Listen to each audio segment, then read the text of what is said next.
Ku menyebut namamu ya Allah, yang maha pengasih dan maha penyayang.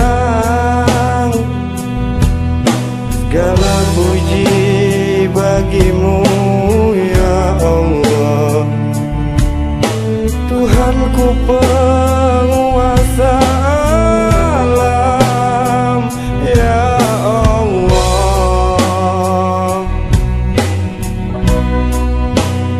Hanya Engkau yang kami sembah, dan hanya padamu kami meminta. Tunjukkanlah jalan yang lurus, berikanlah keberkahanmu ya Allah.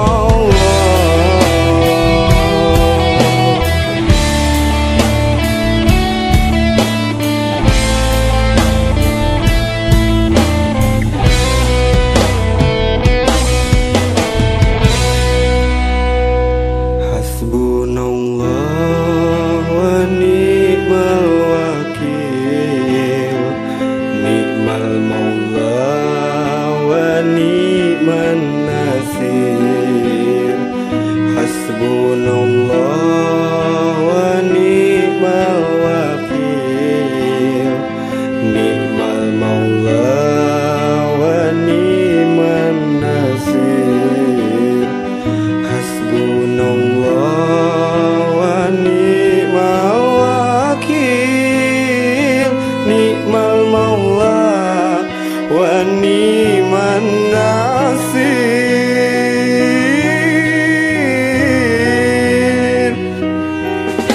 Segala puji bagimu ya Allah, Tuhanku penguasa alam ya Allah.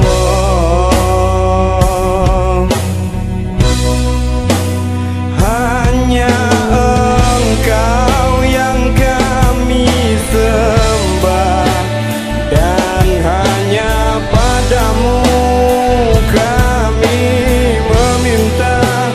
Tunjukkanlah jalan yang lurus, berikan.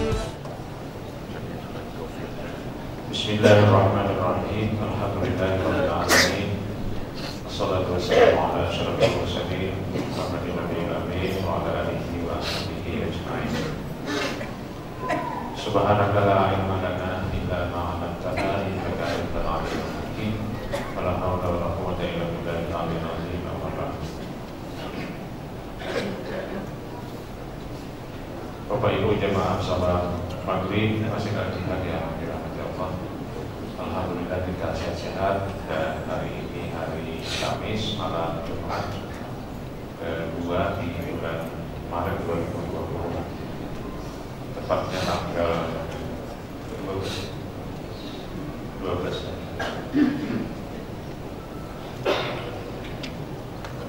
Juga kita sudah berada di bulan Rajab tahun 1441 Hijriah, yang pada sebagian masyarakat kita bulan Rajab ini menjadi momentum untuk mencas atau meningkatkan kesadaran, pemahaman, penghayatan terhadap peristiwa Isra dan Mi'raj. Mungkin di sini tidak ada peringatan Isra Mi'raj secara khusus ya. Nah, tapi mungkin malam ini ya bisa juga kita bermi'ratan ya, habis maghrib nih. Makannya kan tadi sudah ya, makannya sebelum maghrib tadi sudah makan bubur ya. Karena biasanya kalau bermi'ratan atau bermaulidan itu memang salah satu rukunnya adalah makan bersama. Nah, tapi tadi kan makannya sudah. Peristiwa Isra Mi'raj ini dijelaskan di dalam Al-Quran dan juga hadis-hadis Rasul. Dalam Al-Quran bukan antara lain, tapi satu-satunya ayat yang berbicara tentang Nabi di Isra Mi'rajkan adalah surah Al-Isra ayat 1, dan Mi'raj dijelaskan dalam surah An-Najm. An-Najm artinya bintang, surah bintang. Itu menggambarkan bahwa ada peristiwa di mana Nabi Shallallahu Alaihi Wasallam naik ke atas, ke dunia bintang yang sangat jauh. Dalam surah An-Najm dikatakan sampai ke Sidratil Muntaha. Sidrah itu pohon, Muntaha itu terakhir. Jadi pohon yang paling jauh di atas sana, di jarak yang sampai manusia bisa berjalan paling jauh, yaitu Nabi Muhammad Shallallahu Alaihi Wasallam. Maka disebut dengan Sidratil Muntaha, pohon tempat Nabi atau manusia, yaitu Nabi Muhammad, paling jauh bisa sampai ke sana. Berapa jaraknya dari bumi? Anda tahu kita berapa jaraknya? Maka perjalanan Nabi mulai Masjidil Haram ke Masjidil Aqsa sampai ke Sidratil Muntaha. Jadi kalau kita bikin garis datar, kemudian garis naik. Garis naiknya lebih panjang daripada garis datarnya. Garis datarnya dari Masjidil Haram ke Palestina, ya mungkin kira-kira sekitar 6.000 km, atau mungkin tidak sampai. Nanti cek di Google berapa jarak antara Mekah dengan Palestina, itu akan keluar nanti berapa jaraknya. Bisa dilihat ya di Google. Sekarang kita informasi awal itu bisa kita gali dari Google. Jadi sekarang ini kita sudah dibantu dengan teknologi. Jadi sekarang ini untuk alasan orang tidak tahu itu kan ada lagi. Yang ada itu adalah orang yang kalau mau belajar ya. Kalau orang mau belajar ya, pasti dia akan dapat. Misalnya tadi berapa jarak antara Makkah dan Palestina, itu langsung nanti ada berapa kilometer. Klik aja di Google.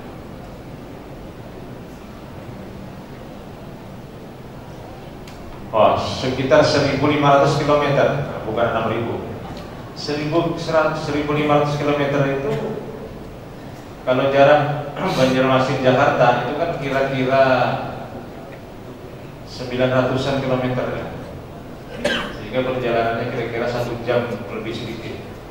Rata-rata kecepatan pesawat yang sudah normal perjalanannya sekitar 900 km per jam. Jadi dari Mekah ke Palestina itu kalau menggunakan pesawat sekarang kira-kira 2 jam sampai. Tapi zaman Nabi itu suatu jarak yang cukup jauh karena belum ada alat transportasi. Nah, namun dari karakteristik Mekah dan Palestina pada zaman Nabi, kita bisa melihat bahwa perjalanan Nabi dari Mekah ke Palestina, ke Masjidil Aqsa, itu adalah perjalanan dari daerah yang sempit, daerah yang terbatas. Maksudnya sempit terbatas itu bagi Nabi dalam pergerakan dakwah menuju daerah yang luas, daerah yang lapang.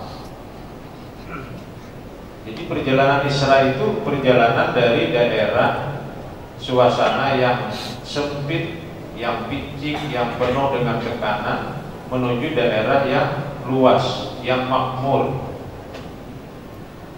yang lapang. Jadi dari sempit menuju ke lapangan, dari kesempitan ke keluasan. Jadi dari sempit menuju yang luas. Lalu dari Masjidil Aqsa Nabi naik ke atas. Berarti dari keluasan ke ketinggian. Jadi kata kuncinya itu sebenarnya sempit, luas, tinggi. Itu untuk memahami makna lebih dalam dari peristiwa Isra dan Mi'raj. Nah, coba bayangkan suasana Nabi di Mekah yang menyebabkan akhirnya Nabi itu diperjalankan dari Masjidil Haram ke Masjidil Aqsa. Pengikut-pengikut Nabi disiksa. Bahkan Nabi diembargo secara ekonomi. Orang yang percaya dengan Nabi belum banyak. Pemegang modal menguasai Mekah. Abu Jahal, Abu Sufyan, Abu Lahab, itu konglomerat Mekah. Meskipun ada Abu Bakar yang mengikuti Rasul dan kemudian Umar, tapi sebagian besar pergerakan ekonomi Mekah dikuasai oleh kaum Jahiliyah ini. Nabi ditekan, dan orang yang melindungi Nabi selama ini telah tiada, meninggal dunia. Khadijah meninggal, Abu Thalib meninggal, Abdul Muthalib lebih dulu lagi meninggal. Jadi Nabi berada dalam suasana yang sempit sekali, penuh dengan tekanan.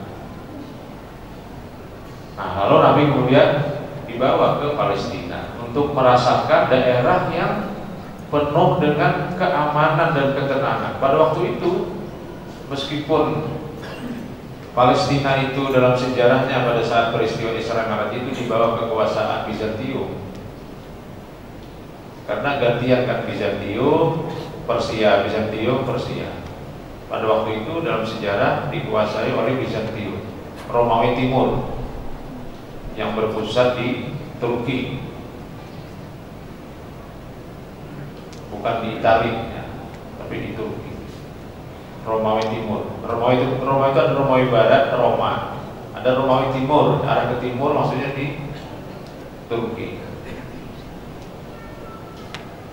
Tapi pada waktu itu daerah Palestina itu daerah yang aman, daerah yang penuh dengan toleran. Jadi Nabi dibawa ke suatu wilayah yang damai sekali. Jika Nabi di sana sholat, Nabi menjadi imam bagi banyak jamaah. Dalam riwayat jamaahnya bukan hanya masyarakat Palestina, tapi juga masyarakat yang sudah meninggal. Arwah para nabi, para rasul juga ikut dalam sholat itu. Itu menunjukkan bahwa Palestina itu daerah yang aman. Aman itu karena adanya persatuan dan saling pengertian antara pihak-pihak yang ada di sana. Mungkin mereka juga berbeda-beda agama, berbeda keyakinan, tapi mereka bisa bersatu dalam harmoni kehidupan sosial yang sangat tentram. Dan itu kemudian yang dibawa oleh Nabi ketika beliau hijrah ke Madinah. Jadi buah dari pengalaman beliau Isra ke Palestina itu kemudian dibawa ke masyarakat Madinah. Masyarakat Madinah kan dibangun oleh Nabi dalam suasana yang damai. Jangan pun berbeda suku, berbeda agama saja dipersatukan oleh Nabi. Ada Yahudi, ada mungkin Nasrani, ada Majusi sedikit, kemudian disatukan. Jadi kedamaian itu ada dalam keikhlasan orang untuk bersatu. Tapi kalau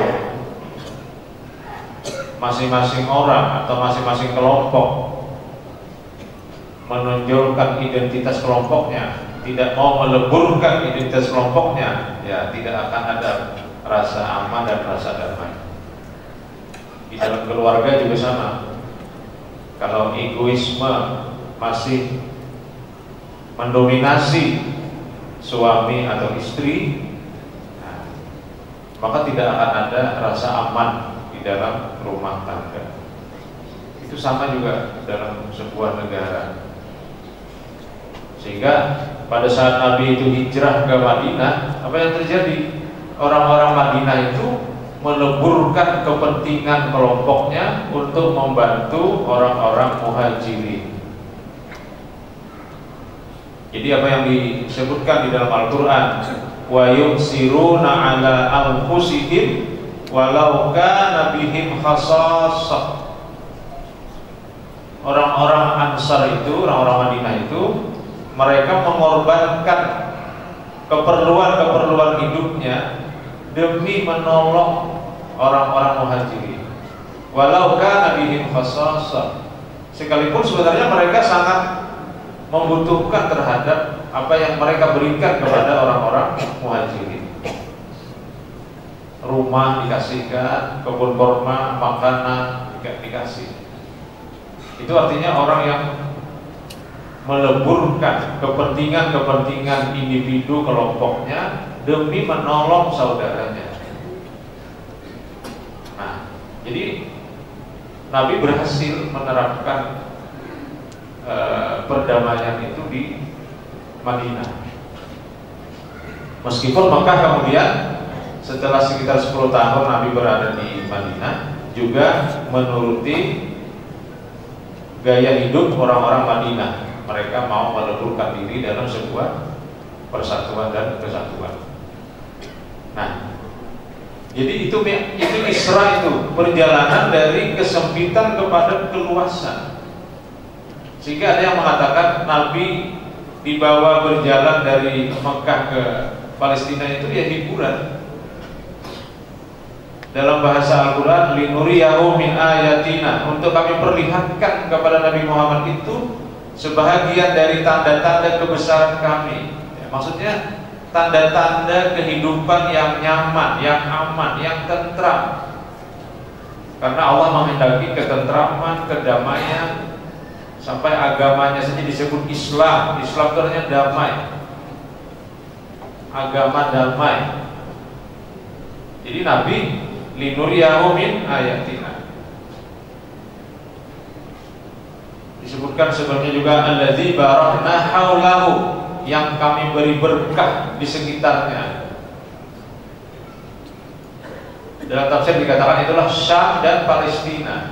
Jadi daerah Syam itu menyangkut dulu Irak, Palestina termasuk, dan Syria sendiri, Syam itu masuk dalam kategori Syam. Itu wilayah yang diberkahi. Diberkahi itu karena masyarakatnya hidup dalam perdamaian, aman, tentram. Di samping secara geografis di situ daerahnya subur. Ada sungai yang mengalir terutama di daerah antara Laut Tengah menuju ke Teluk Persia. Namanya Sungai Eufrat dan Sungai Dajlah. Ada 2 sungai yang mengalir. Eufrat itu dalam bahasa Arab Furat, Al-Furat, Al-Furat itu ya Eufrat, mengalir dari utara ke tenggara. Nah, Bapak Ibu sekalian, lalu Nabi naik. Nah, ini juga menarik juga, naik ini. Nabi naik. Apa itu naik itu?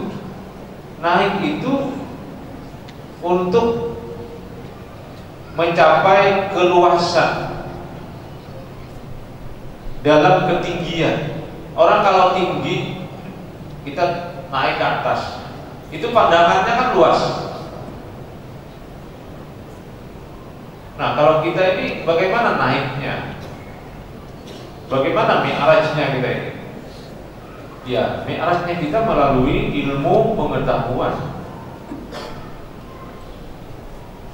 Jadi mesti kita itu belajar, mesti kita itu membaca untuk mendapatkan pengetahuan. Dengan membaca kita mengenal dunia. Jadi kalau kita ingin tahu dunia, itu kita membaca.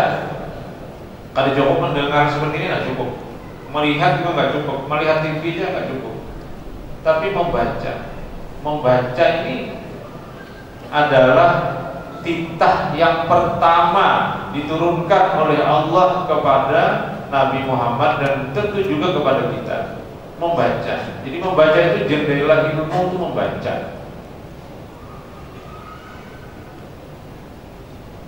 Apa yang kita kenal dengan literasi. Literasi itu proses untuk memahami sesuatu melalui bacaan. Literasi. Tingkat literasi masyarakat kita rendah ternyata dibandingkan beberapa negara tetangga. Literasi itu aktivitas membaca untuk memahami sesuatu. Kalau disebut dengan literasi keuangan itu pengetahuan seseorang tentang uang, tentang hukum seluk-beluk uang. Literasi keuangan. Ciri rendahnya literasi keuangan itu antara lain adalah orang banyak tertipu investasi bodong. Itu tanda literasi keuangan yang rendah. Nah, jadi literasi itu membaca.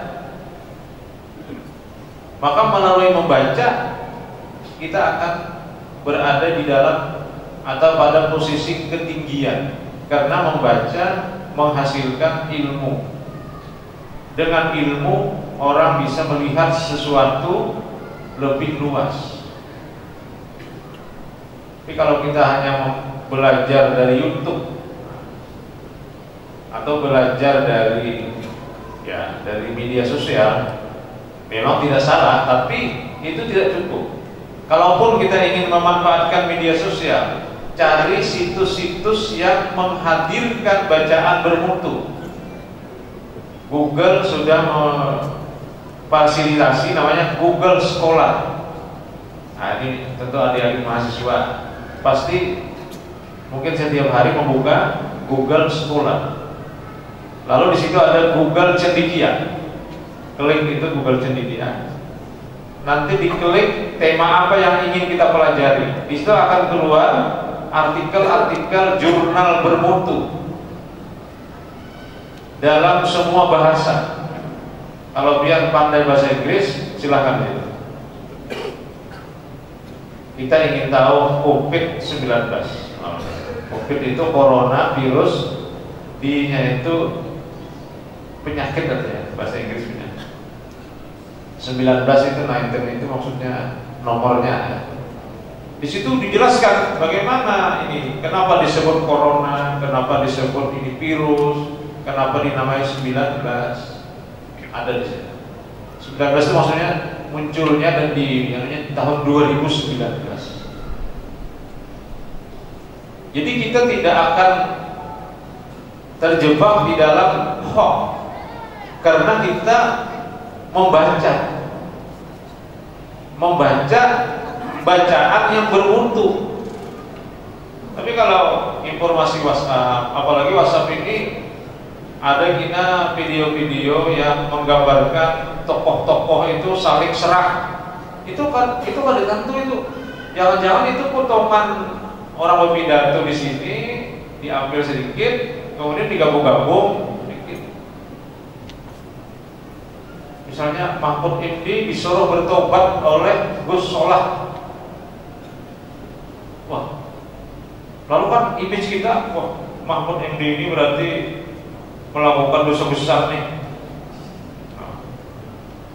Gara-gara beliau mengatakan kita tidak boleh mengikuti dan menciptakan negara seperti negara Nabi Muhammad. Itu kalau tidak utuh menonton videonya, itu salah kita memahaminya. Maksud sidin itu, ini kita kan membela sidin malah. Maksud sidin itu negara yang diciptakan, negara yang beliau pimpin itu tidak pernah akan ada lagi. Karena pada saat itu namanya negaranya negara teokrasi. Teokrasi itu artinya Theos Krotos. Theos itu Tuhan, Krotos itu artinya Kekuasaan artinya negara yang diciptakan oleh Allah, pemimpinnya Nabi Muhammad.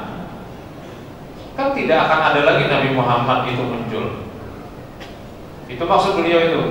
Artinya kalau kita ingin menegakkan negara yang diberi napas dengan Islam sekarang, bukan negara teokrasi. Karena negara teokrasi tidak akan muncul lagi, karena Nabi tidak pernah diutus lagi. Negara teokrasi itu negara rasul. Itu maksud Sidin. Lalu diposting di WhatsApp bahwa Mahfud MD ini melakukan suatu penistaan terhadap Nabi Muhammad. Itu karena tidak utuh. Nah, literasi itu artinya, kalau literasinya literasi IT, maka kita akan memahami pembicaraan orang dalam konteks media sosial itu secara utuh, baru kita akan memberikan penilaian. Nah, jadi sekarang ini karena eranya era digital, maka literasinya adalah literasi digital. Ada tiga hal yang sangat perlu dalam era digital ini. Yang pertama, memahami bahaya di samping manfaat digital.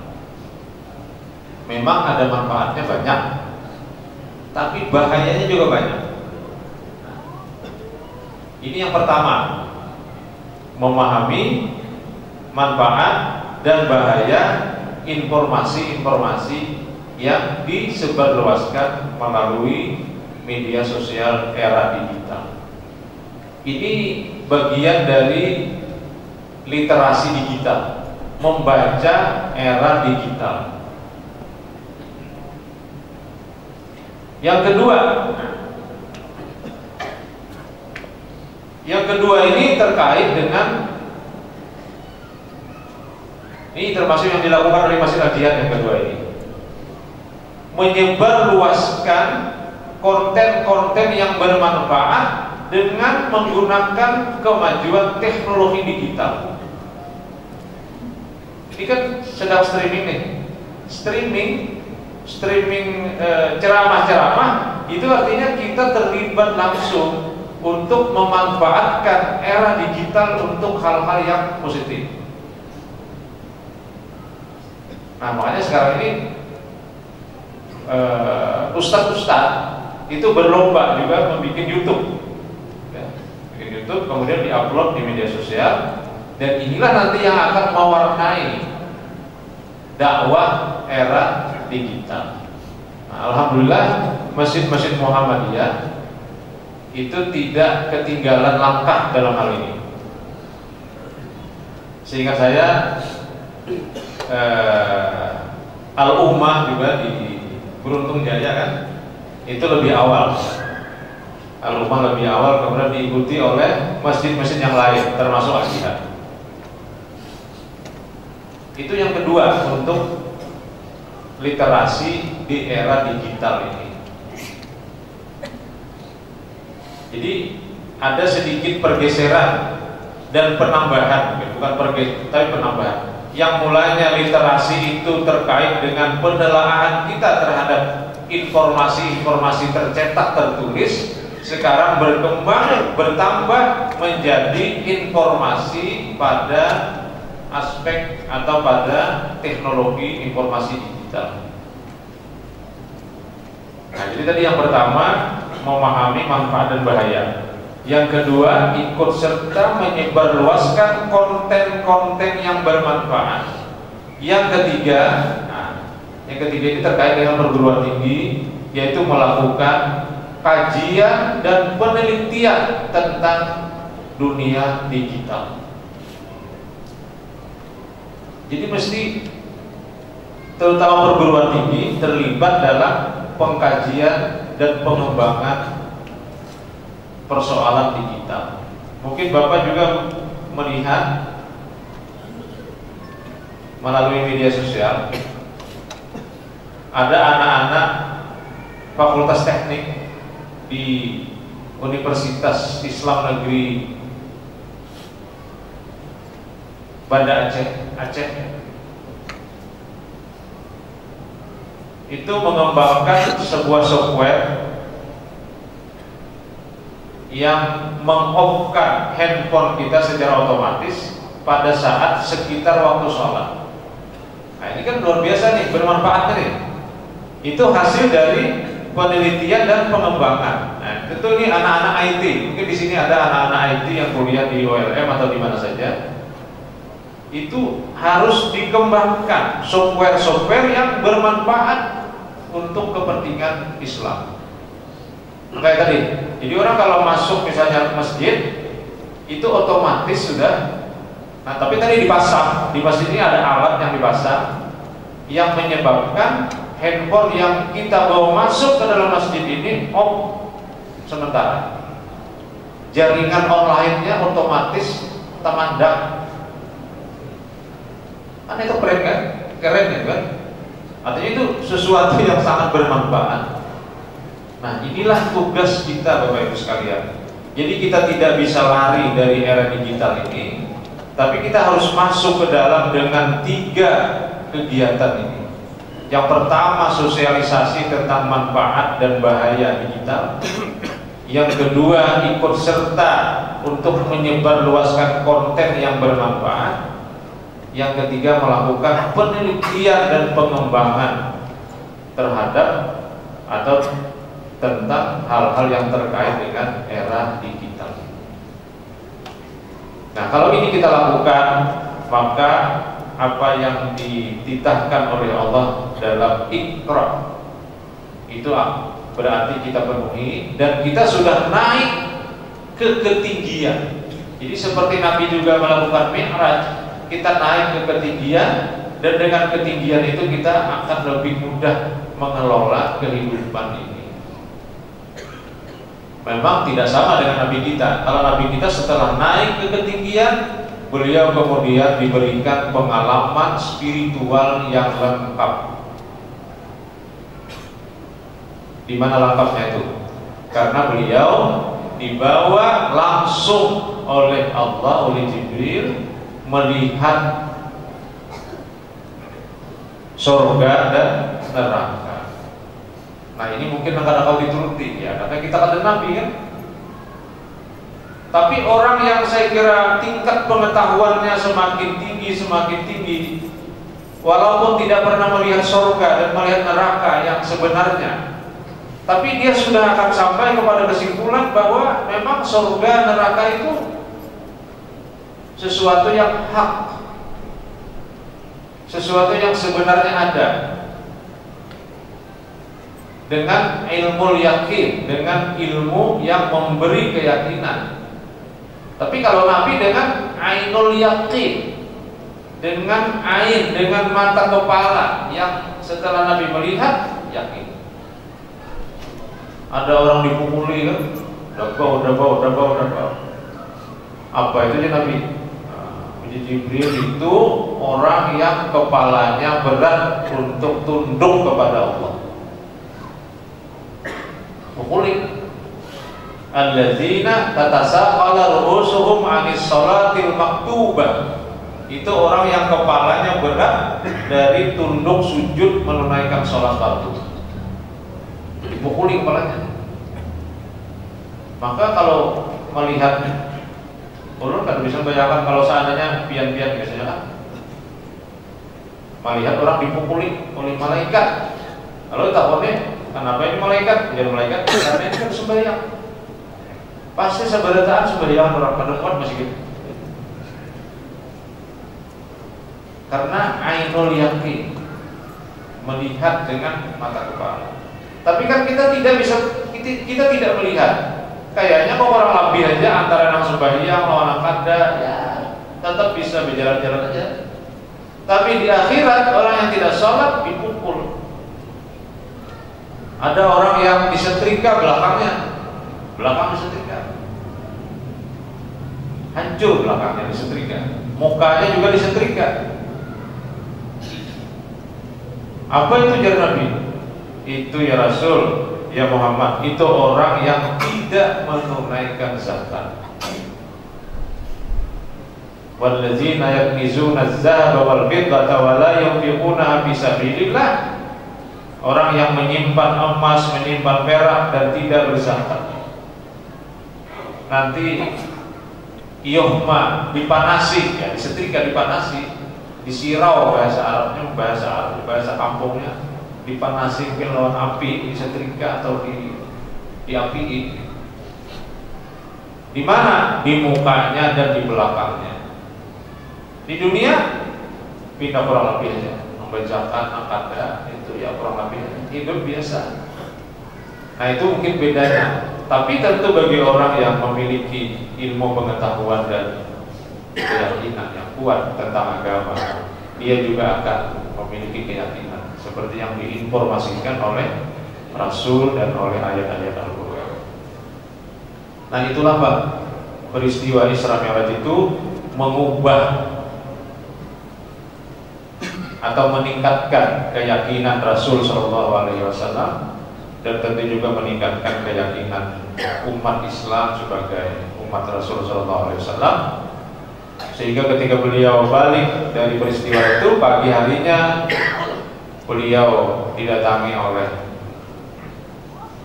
sahabat dan Nabi dalam keadaan seperti duduk sedih termenung. Ditanya oleh Abu Jahal, ada informasi apa ya Rasul? Ya Muhammad, ya, mungkin dia memanggilnya bukan ya Rasul, ya Muhammad. Ada informasi apa ya Muhammad? Nah, kata Nabi Muhammad, tadi malam saya diperjalankan dari Masjidil Haram ke Palestina, ke Masjidil Aqsa, dan dari Masjidil Aqsa dinaikkan ke atas, kemudian turun ke Masjidil Aqsa lagi, kemudian balik lagi ke Mekah. Kata Abu Jahal, apakah datangnya tadi malam juga? Iya kata Nabi, tadi malam juga datangnya. Nah, ini kata Abu Jahal adalah suatu informasi yang sangat penting nih. Dalam pikiran Abu Jahal kan ini menambah referensi untuk masyarakat semakin tidak percaya dengan Muhammad, sehingga dia mengatakan, apakah informasi ini perlu disebarluaskan? Saya siap untuk memanggil semua kalangan. Oh iya kata Nabi, silakan panggil semua orang. Dipanggillah, berteriaklah Abu Jahal, dan berkumpullah orang untuk mendengarkan cerita Nabi tentang Isra dan Mi'raj. Ceritakan oleh Nabi. Nabi sebagai orang yang siddiq, amanah, tabligh, qatanah, ceritakan apa adanya. Dalam riwayat itu dikatakan, kata Abu Jahal, ya kalau yang biasa-biasa ya biasalah, tapi kalau yang hari ini termasuk aneh ini, informasi yang cukup aneh ini, dan tingkat kepercayaan kita tentu sangat jauh dari informasi ini. Lalu Abu Jahal menyuruh Nabi kita berdiri. Diri Nabi kan? Kata Abu Jahal, cobalah angkat kaki kananmu. Diangkat oleh Nabi. Lalu kata Abu Jahal, angkat lagi kaki kirimu. Diangkat oleh Nabi kaki kiri. Tentu kan kaki kanan turun. Nah kata Abu Jahal, satu langkah saja tidak bisa naik dari permukaan bumi, maka kalau kau bercerita sampai ke atas sana, sampai ke langit ketujuh, Masjidatul Muntaha, macam-macam, itu jelas suatu kebohongan. Nah, tapi untung pada waktu itu Abu Bakar yang angkat bicara juga. Kata Abu Bakar, kalau saya, karena informasinya itu dari Muhammad, maka lebih aneh, lebih dahsyat dari ini, saya percaya. Jadi pada waktu itu ada orang yang percaya dan banyak orang yang tidak percaya. Nah, apa yang kita ambil pelajaran dari sini? Karena kelompoknya Abu Jahal mendasarkan ilmu pengetahuan hanya berbasis panca indera. Jadi ilmu itu hanya mata, kemudian mungkin telinga, ya, kemudian hidung, ya, kemudian akal. Nah, tapi Abu Bakar basis ilmu itu ada keimanan, kepercayaan. Jadi ada logika-logika keimanan yang digunakan untuk mempercayai peristiwa Isra dan Mi'raj itu. Nah, jadi di sini menarik sebenarnya untuk lebih dijelaskan lebih jauh, mungkin nanti kesempatan yang lain. Bagaimana sumber pengetahuan itu sebenarnya? Apakah hanya panca indera seperti yang ada di barat, atau lengkap dengan keimanan dan logika-logika perasaan seperti yang ada di dunia timur? Nah, itu nanti akan kita kupas mungkin dalam kesempatan yang akan datang. Demikian yang dapat Allah jelaskan, mudah-mudahan menambah hasanah pengetahuan kita dengan beralamin. Ada Allah wa iyyakum ajma'in. Subhanallah wa bihamdihi, asyhadu an la ilaha illa anta, astaghfiruka wa atubu ilaik. Assalamualaikum warahmatullahi wabarakatuh.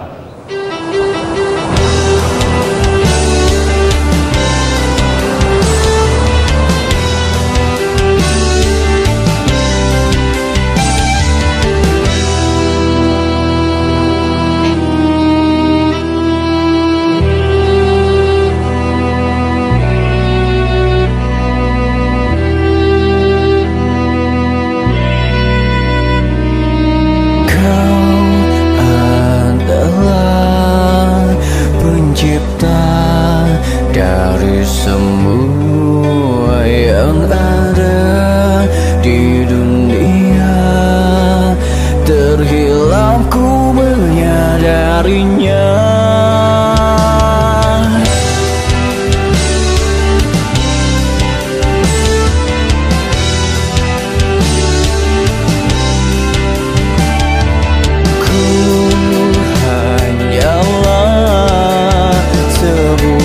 Debu terhempasku rasa dan keagungannya, terhinaku di hadapannya.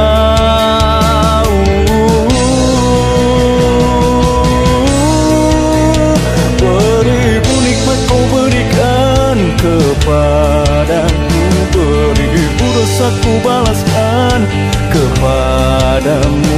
Hilapku menutupi indah kebesaranmu. Air mata pun tak mampu hapuskan dosaku. Banyak waktuku